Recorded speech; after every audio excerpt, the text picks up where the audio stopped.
نحمده ونصلي على رسوله الكريم فأعوذ بالله من الشيطان الرجيم بسم الله الرحمن الرحيم رب اشرح لي صدري يسر لي أمري واحلل عقدة من لساني ويفقهوا قولي رب زدني علما رب زدني علما رب زدنی علما بسم اللہ الرحمن الرحیم ان اللہ وملائکتہ یصلون علی النبی یا ایہا الذین آمنوا صلوا علیہ وسلموا تسلیما۔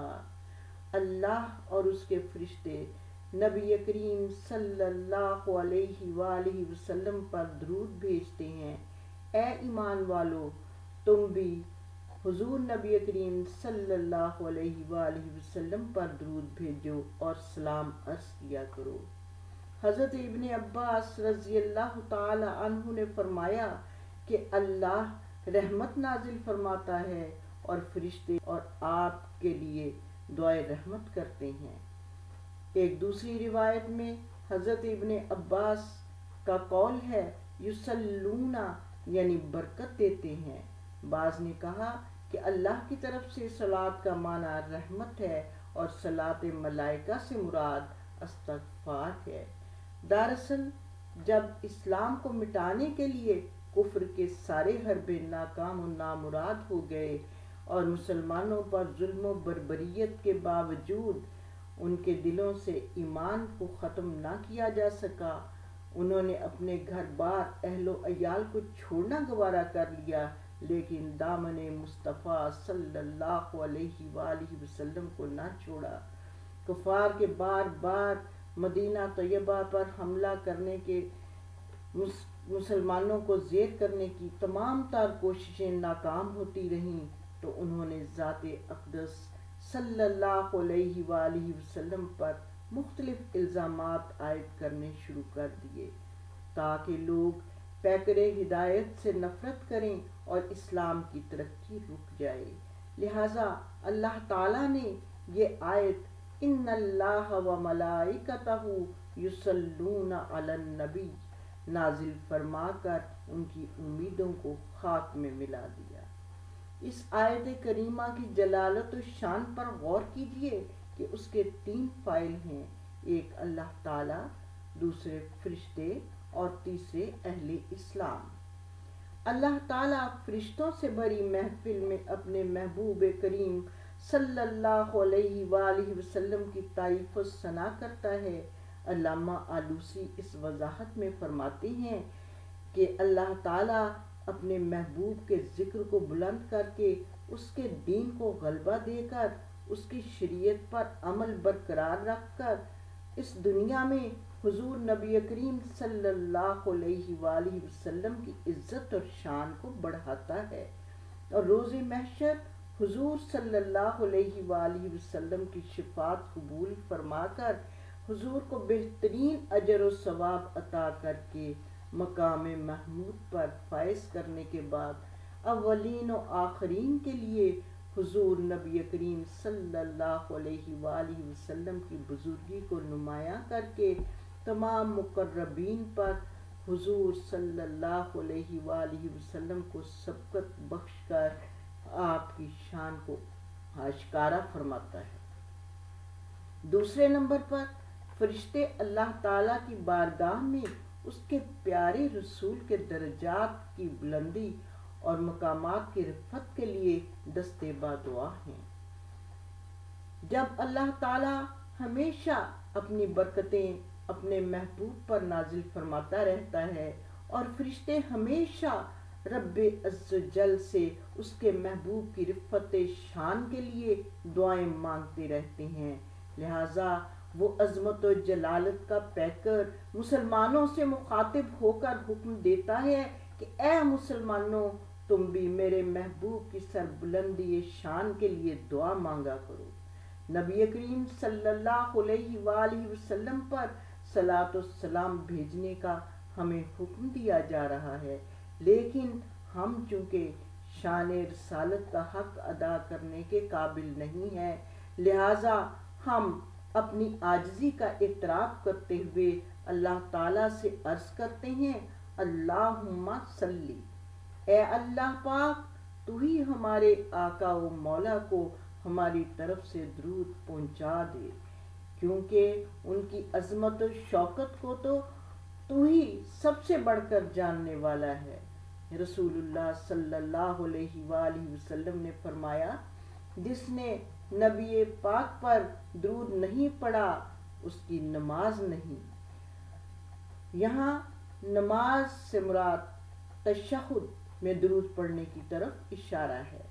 ابن جوزی کی روایت ان الفاظ کے ساتھ ہے کہ جس کا وضو نہیں اس کی نماز نہیں، جس نے وضو شروع کرنے سے پہلے اللہ کا نام نہیں لیا یعنی بسم اللہ الرحمن الرحیم نہیں پڑھی اس کا وضو نہیں، جس نے رسول اللہ صلی اللہ علیہ وآلہ وسلم پر درود نہیں پڑھا اس کی نماز نہیں۔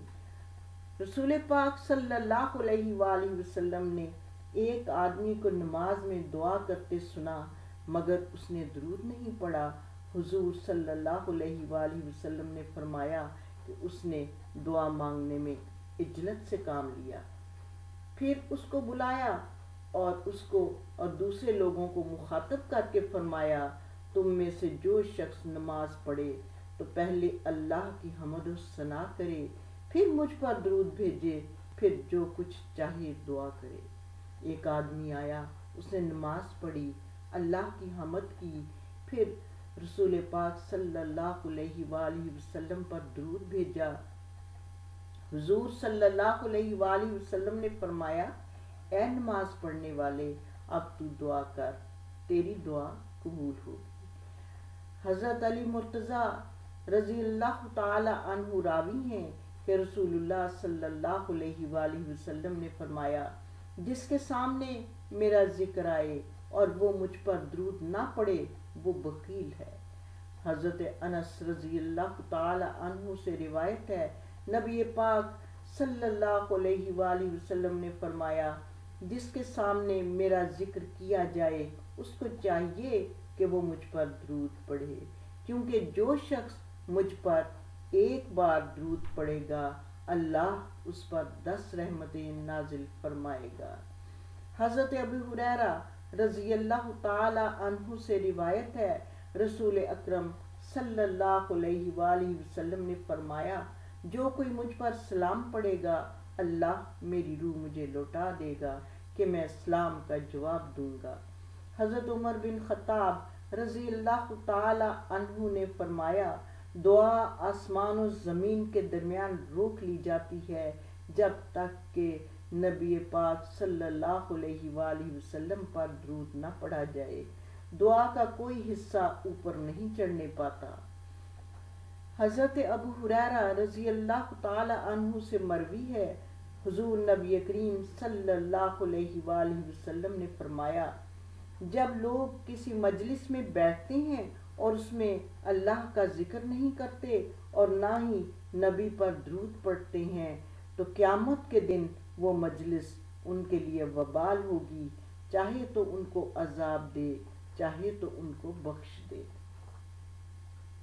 ایک شخص نے دربار نبوت میں حاضر ہو کر فقر و فاقہ اور تنگ دستی کی شکایت کی تو اس کو رسول پاک صلی اللہ علیہ وآلہ وسلم نے فرمایا، جب تو اپنے گھر میں داخل ہو تو السلام علیکم کہہ، چاہے کوئی گھر میں ہو یا نہ ہو، پھر مجھ پر سلام عرض کرو، السلام علیکہ ایہا النبی ورحمۃ اللہ وبرکاتہ، اور ایک مرتبہ قل هو اللہ احد پڑھ۔ اس شخص نے ایسا ہی کیا تو اللہ تعالیٰ نے اس پر رزق کو کھول دیا، حتیٰ کہ اس کے ہمسایوں اور رشتہ داروں کو بھی اس رزق سے حصہ پہنچا۔ رسول پاک صلی اللہ علیہ وآلہ وسلم نے فرمایا، جس نے قرآن کریم پڑھا اور اپنے رب کی حمد و ثنا کی پھر مجھ پر درود بھیجا تو اس نے خیر کو اپنی جگہوں سے ڈھونڈ لیا۔ حدیث پاک ہے، ہر چیز کے لیے طہارت اور غسل ہوتا ہے، اور ایمان والوں کے دلوں کی زنگ سے طہارت مجھ پر درود پاک پڑھنا ہے۔ حضرت مولا علی شیر خدا رضی اللہ تعالی عنہ سے روایت ہے کہ حضور اکرم صلی اللہ علیہ وآلہ وسلم نے فرمایا، جو مجھ پر ایک بار درود پاک پڑھے اس کے لیے اللہ تعالیٰ ایک قرات اجر لکھتا ہے، اور قرات احد پہاڑ جتنا ہے۔ شفیع اعظم صلی اللہ علیہ وآلہ وسلم نے فرمایا، قیامت کے دن 3 شخص عرش الہی کے سائے میں ہوں گے، جس دن کے اس کے سائے کے سوا کوئی سایہ نہ ہوگا۔ صحابہ اکرام رضی اللہ عنہم نے عرض کیا، یا رسول اللہ، وہ خوش نصیب کون ہے؟ فرمایا، ایک وہ جس نے میرے کسی مصیبت زدہ امتی کی پریشانی دور کی، دوسرا وہ جس نے میری سنت کو زندہ کیا، تیسرا وہ جس نے مجھ پر درود پاک کی کثرت کی۔ حدیث گرامی ہے، جس نے گلاب کے پھول کو سونگھا اور مجھ پر درود پاک نہ پڑا، اس نے مجھ سے جفا کی۔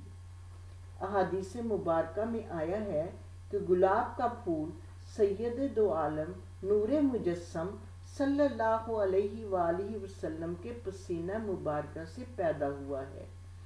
ایک روایت میں ہے کہ حضور نبی کریم صلی اللہ علیہ وآلہ وسلم نے فرمایا، جب میں معراج سے واپس آیا تو میرے پسینے کا ایک قطرہ زمین پر گر پڑا اور اس سے گلاب پیدا ہوا، لہٰذا جو شخص میری خوشبو سونگھنے کا شوق رکھتا ہو وہ گلاب کا پھول سونگھے۔ رحمت دو عالم سرور کائنات صلی اللہ علیہ وآلہ وسلم نے فرمایا، اللہ تعالیٰ کی طرف سے کچھ فرشتے مقرر ہیں جو ذکر کے حلقے تلاش کرتے رہتے ہیں۔ جب کسی حلقہ ذکر پر آتے ہیں تو ان لوگوں کو گھیر لیتے ہیں، پھر اپنے میں سے ایک گروہ فرشتوں کو قاصد بنا کر آسمان کی طرف رب العزت کے دربار میں بھیجتے ہیں۔ وہ فرشتے جا کر عرض کرتے ہیں، یا اللہ، ہم تیرے بندوں میں سے کچھ ایسے بندوں کے پاس گئے تھے جو تیرے انعامات کی تعظیم کرتے ہیں، تیری کتاب پڑھتے ہیں اور تیرے نبی کریم صلی اللہ علیہ وآلہ وسلم پر درود پاک بھیجتے ہیں اور تجھ سے اپنی آخرت اور دنیا کے لیے دعا کرتے ہیں۔ اس پر اللہ تعالیٰ فرماتا ہے، ان کو میری رحمت سے ڈھانپ دو۔ فرشتے عرض کرتے ہیں، اے ہمارے رب کریم، ان میں فلاں شخص بڑا مجرم اور گناہ گار ہے، وہ کسی کام کے لیے آیا تھا۔ اللہ تعالیٰ فرماتا ہے، ان کو میری رحمت سے ڈھانپ دو کہ یہ آپس میں مل بیٹھنے والے ایسے لوگ ہیں کہ ان کے پاس بیٹھنے والا کوئی بھی بد نصیب نہیں رہتا۔ حدیث قدسی ہے، جب تم اذان سنو تو تم بھی ایسے ہی کہو جیسے مؤذن کہتا ہے، پھر مجھ پر درود پاک پڑھو، کیونکہ جو مجھ پر ایک مرتبہ درود پاک پڑھے اللہ تعالیٰ اس پر اس درود پاک کے بدلے 10 رحمتیں نازل فرماتا ہے۔ پھر میرے لیے اللہ تعالیٰ سے وسیلہ کی دعا کرو، کیونکہ وسیلہ جنت میں ایک مکان ہے اور وہ مکان صرف اور صرف ایک ہی بندے کے لیے بنایا گیا ہے، اور میں امید رکھتا ہوں کہ وہ اللہ تعالیٰ کا بندہ میں ہی ہوں۔ لہٰذا جو شخص میرے لیے اللہ تعالیٰ سے وسیلے کی دعا کرے گا وہ میری شفاعت سے نصیب یافتہ ہوگا۔ رسول پاک صلی اللہ علیہ وآلہ وسلم نے فرمایا، روز قیامت تم میں سے ہر مقام اور ہر جگہ میرے زیادہ قریب وہ ہوگا جس نے تم میں سے مجھ پر درود پاک کی کثرت کی ہوگی، اور تم میں سے جو جمعے کے دن اور جمعرات کی رات مجھ پر درود پاک پڑھے گا اللہ تعالیٰ اس کی 100 حاجتیں پوری فرمائے گا، 70 حاجتیں آخرت کی اور 30 دنیا کی۔ پھر اللہ تعالیٰ ایک فرشتہ مقرر کرتا ہے جو کہ درود پاک کو لے کر میرے دربار میں حاضر ہوتا ہے، جیسے تمہارے پاس ہدیے آتے ہیں، اور وہ فرشتہ عرض کرتا ہے، حضور، یہ درود پاک کا ہدیہ فلاں امتی فلاں کا بیٹا فلاں قبیلے سے ہے، اس نے بھیجا ہے، تو میں اس درود پاک کو نور کے سفید صحیفے میں محفوظ کر لیتا ہوں۔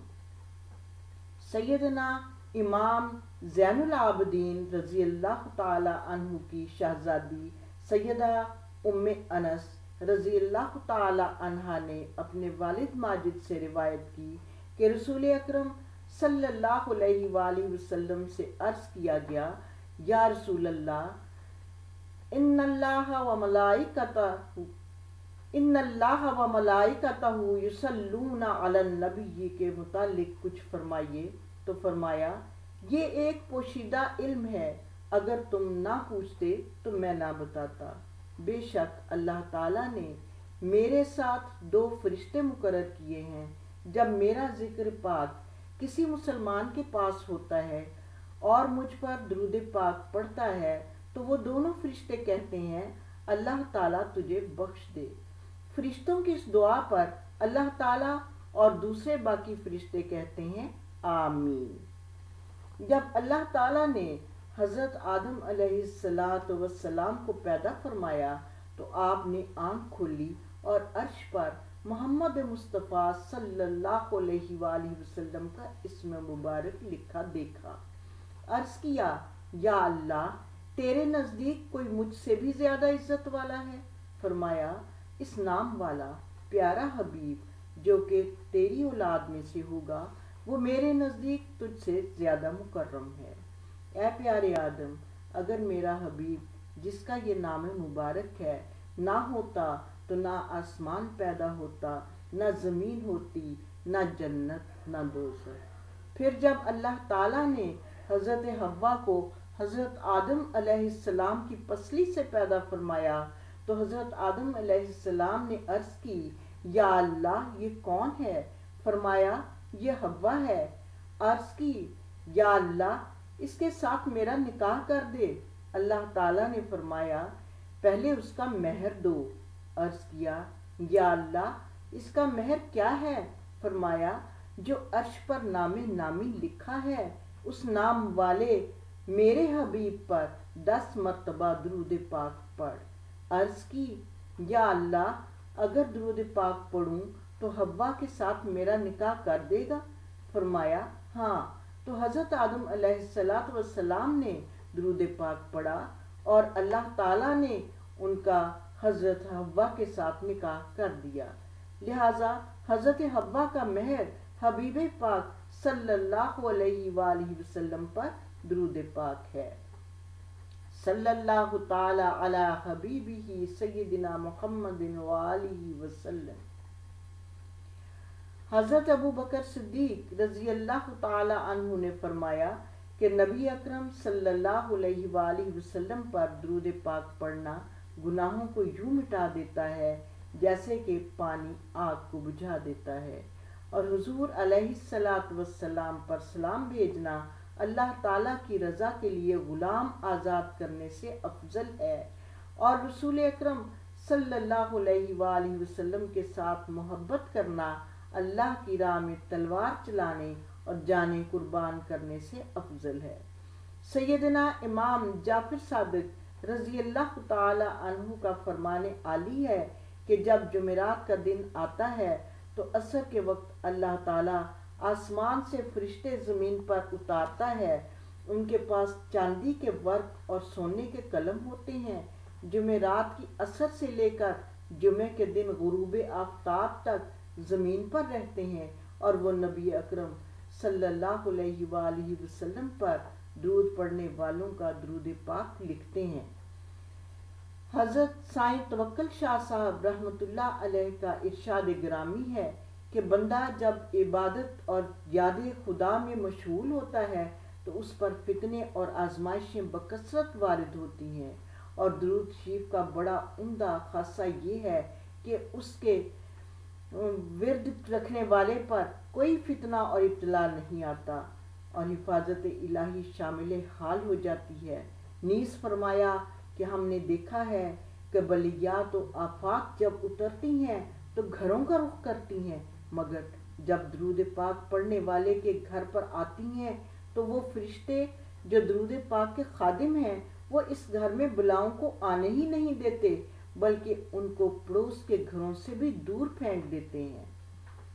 ڈاکٹر عبد المجید ملک نے علامہ اقبال سے دریافت کیا کہ آپ حکیم الامت کیسے بن گئے تو علامہ اقبال نے بلا توقف فرمایا، یہ تو کوئی مشکل نہیں، آپ چاہیں تو آپ بھی حکیم الامت بن سکتے ہیں۔ ملک صاحب نے استعجاب سے پوچھا، وہ کیسے؟ تو علامہ اقبال نے فرمایا، میں نے گن کر 1 کروڑ مرتبہ درود شریف پڑھا ہے، اگر آپ بھی اس نسخے پر عمل کریں تو آپ بھی حکیم الامت بن سکتے ہیں۔ کسی شخص نے کسی دوست سے 3000 دینار قرض لیا اور واپسی کی تاریخ مقرر ہو گئی۔ جو اللہ تعالیٰ کو منظور ہوتا ہے وہی ہوتا ہے۔ اس شخص کا کاروبار معطل ہو گیا اور وہ بالکل کنگال ہو کر رہ گیا۔ قرض خواہ نے مقررہ تاریخ پر پہنچ کر قرضے کی واپسی کا تقاضا کیا۔ مقروض نے معذرت کرنا چاہی تو قرض خواہ نے دعویٰ دائر کر دیا۔